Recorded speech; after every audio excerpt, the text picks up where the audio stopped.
بسم اللہ الرحمن الرحیم۔ السلام علیکم ورحمۃ اللہ وبرکاتہ۔ رائمہ پیدا ہوئی تو اس کی خالہ نے دیکھتے ہی کہہ دیا کہ یہ میری بہو بنے گی۔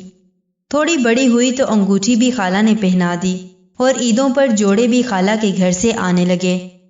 بچپن سے جوانی تک اس کا نام ہر جگہ رافع کے ساتھ جوڑا گیا تھا اور اس نے اسے خوشدلی سے قبول کیا تھا۔ شادی کی عمر ہوئی تو رافع نے کہہ دیا میں رائمہ سے شادی نہیں کروں گا۔ خالہ نے اپنی بہن سے آ کر معذرت کر لی کہ بیٹا نہیں مان رہا۔ رائمہ کی ماں پہلے ناراض ہوئی لیکن بہن سے کب تک کٹ کے رہ سکتی تھی، مگر رائمہ کے دل پر کیا بیتی اور کیسے اس کے بچپن سے جوانی تک کے سپنے چکنا چور ہوئے، اس کا اندازہ شاید کوئی نہ کر سکے۔ اس کا ہر ایک رشتے سے اعتبار ہی اٹھ گیا، دل ایسا چکنا چور ہوا کہ زندہ لاش نظر آنے لگی۔ اور غور کریے کہ ہمارے بہت سے گھروں میں ایسی ہی کہانیاں دیکھنے کو مل رہی ہیں۔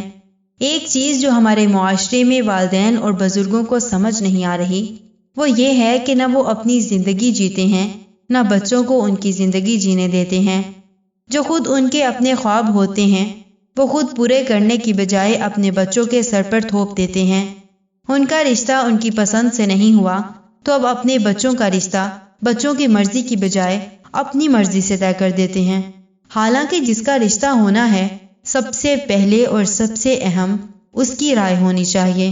یہ بات سب سے پہلے آج کل کے والدین کے لیے ہے کہ اپنے فرائض اور حقوق کا صحیح تعین کیجیے۔ یہ جاننا بہت ضروری ہے کہ آپ کے فرائض کیا ہیں، پہلے وہ پورا کیجیے، پھر یہ دیکھیے کہ آپ کے حقوق کیا ہیں۔ کیا کوئی ایسا حق تو نہیں ہے جو آپ کا حق نہیں ہے لیکن آپ زبردستی اپنے بچوں سے وہ وصول کر رہے ہیں؟ اس سے آپ کے لیے تو پریشانی ہوگی ہی لیکن اپنے بچوں کی بھی زندگی تباہ کر دیں گے اور اس کا خمیازہ آپ کو، آپ کی اولاد کو اور ان کے ساتھ جڑے سب لوگوں کو بھگتنا ہوگا۔ معاشرے میں پھیلی چڑچڑے پن کی بڑی وجوہات میں سے ایک بزرگوں کے زبردستی فیصلے بھی ہوتے ہیں۔ خدا را ہوش کے ناخن لیں، ان کے جائز حقوق ان کو لینے دیجیے۔